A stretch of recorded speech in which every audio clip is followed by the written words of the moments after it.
నమస్కారం. మాధవి పాకశాలకి స్వాగతం. సహజంగా స్వీట్స్ వేడిగా ఉన్నప్పుడు కన్నా చల్లారినప్పుడే బాగుంటాయి. కానీ జిలేబీ అలా కాదు.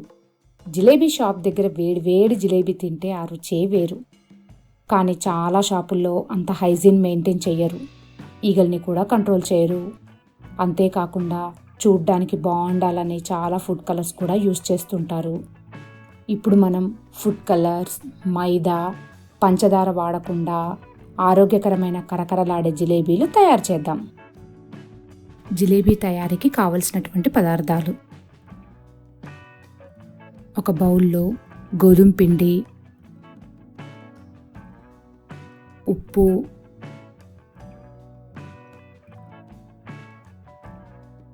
పెరుగు వేసి కలుపుకుందాము.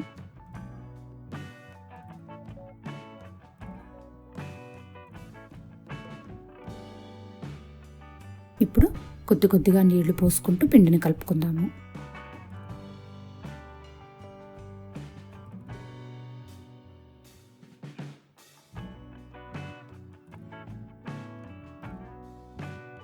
ఇలా జారుడు కన్సిస్టెన్సీ ఉండేలాగా చూసుకొని కలుపుకోవాలి. ఈ పిండిని 6 గంటల సేపు పక్కన పెట్టుకుందాము. ఇప్పుడు బెల్లం పాకం తయారు చేసుకుందాము. ఒక గిన్నెలో బెల్లం తీసుకొని నీళ్లు పోసుకుందాము.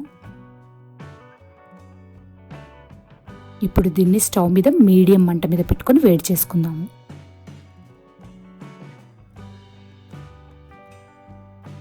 బెల్లం పాకం అడుగంటుకోకుండా మధ్య మధ్యలో కలుపుతూ ఉండాలి.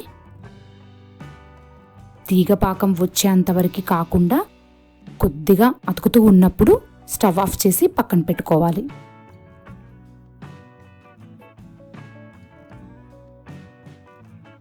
జిలేబీలు తయారు చేయడానికి నూనె వేడి చేసుకుందాము.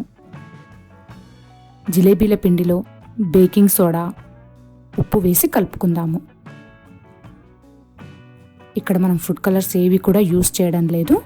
ఫుడ్ కలర్స్ వేసుకోవాలి అనుకునే వాళ్ళు ఈ స్టేజ్లో కలుపుకోవాలి. ఇప్పుడు ఈ పిండిని పాలిథిన్ కవర్లోకి ట్రాన్స్ఫర్ చేసుకుందాము.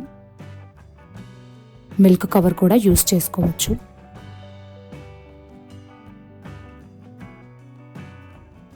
ఇలా పిండినంతా దగ్గరగా అనుకొని ఒక రబ్బర్ బ్యాండ్తో సీల్ వేసుకుందాము.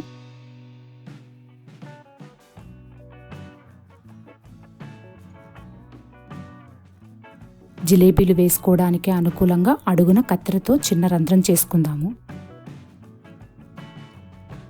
ఇప్పుడు వీటిని వేడి నూనెలో జిలేబీ షేప్లో ఒత్తుకుందాము. ఈ జిలేబీల్ని ఎరుపు వర్ణంలోకి వచ్చేంత వరకు కూడా వేయించుకోవాలి.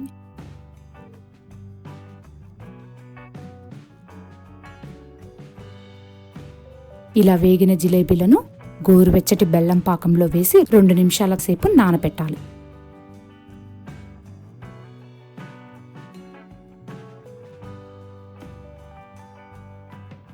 రెండు నిమిషాల తర్వాత పాకంలోంచి తీసి సర్వింగ్ ప్లేట్లోకి పెట్టుకోవాలి.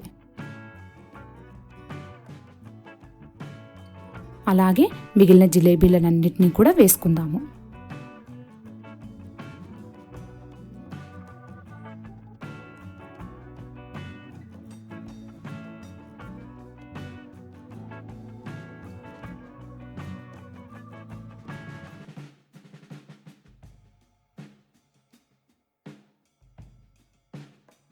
నోరూరించే జిలేబీ రెడీ.